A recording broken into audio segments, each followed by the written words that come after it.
അത് ഭയങ്കര ഒരു അനുഭവമായിരുന്നു, പറയേണ്ടി വയ്യ. കാരണം അദ്ദേഹം നേരെ നടയിൽ വന്ന് തൃപ്പടിയുടെ താഴെയായിട്ട് വന്ന് നിവർന്ന് നിൽക്കുക, തൊഴുത്. എന്തൊരു തേജസ്സാണ് കാണാൻ. അദ്ദേഹം അവിടെ നിന്നു, നേരത്തെ ശ്രീരാമസ്വാമി നോക്കി തൊഴുതു. കയ്യിലുള്ള ഒരു കുടം വെള്ളിയുടെ നെയ്ക്കുടം വെച്ചു, ഒരു കൊല കദളിപ്പഴം, പൂവ്, ഇതൊക്കെ പടിയിൽ സമർപ്പിച്ചു. അപ്പോൾ അതിനുശേഷം ഞാൻ അകത്തുനിന്ന് ശ്രീകോവിലിൻ്റെ ഉള്ളിൽ നിന്ന് പുറത്തേക്ക് വന്നു. ഒരു 3-4 തൃപ്പടി താഴേക്ക് ഇറങ്ങി മുഖാമുഖം നിന്നുകൊണ്ട് അങ്ങോട്ടും ഇങ്ങോട്ട് പരസ്പരം നേരെ നോക്കി ശ്രീരാമജയം എന്ന് പറഞ്ഞു. അദ്ദേഹം തിരിച്ച് ഇങ്ങോട്ടും പറഞ്ഞു.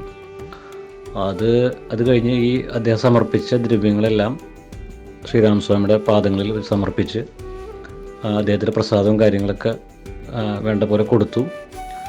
ആ ഒരു നിമിഷം എന്ന് പറഞ്ഞാൽ പറയാൻ പറ്റില്ല, അത്ര അധികം വല്ലാത്തൊരു വൈകാരിക നിമിഷമാണത്. കാരണം ഇത്രയും പവർഫുള്ളായിട്ടൊരു ആളുടെ മുമ്പിൽ നമ്മൾ നിൽക്കുമ്പോഴേ ആ തേജസ് കാണും, സൂര്യൻ ഉദിച്ച് നിൽക്കണ പോലെയാണ്, അത്രയും പവർഫുള്ളാണ്.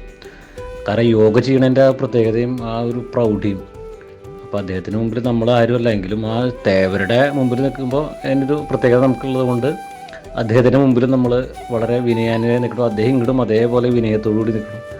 അതൊക്കെ ഒരു വളരെ വല്ലാത്തൊരു അനുഭവം തന്നെ, എന്തായാലും പറയേണ്ടി വയ്യ.